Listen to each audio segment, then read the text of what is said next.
Mga idol, good morning sa inyong lahat dyan. So, tinuod na lang mga idol.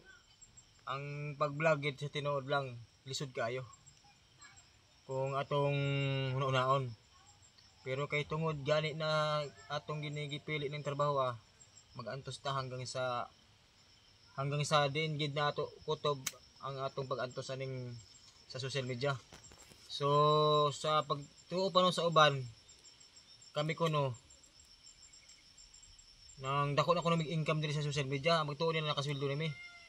So kung nasayod lang sila mga idol, wa pa gyud makasweldo diri sa tinuod lang. So kani gibuhat namo ang social media, gibuhat namo na maging mag-vlog, maging vlogging kay tungod may mga pangandoy sad mi. Dili habang buhay na mag-uuma na lang mi. So dili habang buhay na permi na lang gid mi na isang kahig isang tukang among permi maabtan. So may pangandoy sad mi na may untag malampusan po namo ang among kapobre diri sa pag-uma. So dili lang po ni ang amo ang purpose sa pag-vlog. So dili lang para sa among kagulingon lang ni among gibuhat.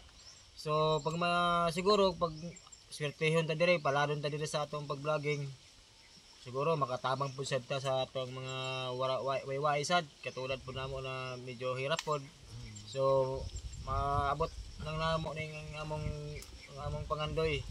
So may kuntani kung matabangan gid mi sa mga taong na makasabot sa amoa na kaning among gibuhat karon, kaning gibuhat namo ni para lang gyud para pod sa among pamilya, para pod sa mga taong nangangailangan pod. So sana maunawaan nyo ang amuang ginasulti diri sa social media. Bisag kapoy dami pero ginabuhat lang gyapon namo,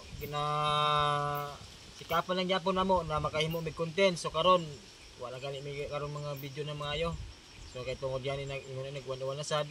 So nang kaning nag-focus na pod mi sa among panguling kay di man pod mahitabo na dili gid mi manghimog paraan na para makapangwarta mi.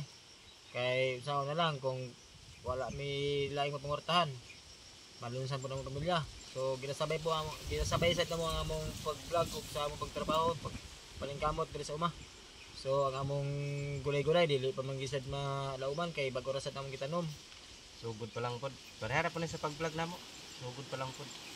So maro to ako makasulti alit mga idol sa mayon tani kung tuloy-tuloy gid ang inyong suporta sa amo kay bago pa man gyud mi sa among pag-vlog. So mayon tag makasabot pod mo sa mua. So diri man mi sa ingon na nagmakaawa sa inyo pero sana maawa naman kayo. Bitaw tinuod na. So yun lang ako mga sulti mga idol. So yun lang, goodbye, good bless, ingat po kayo. Salamat, mga idol.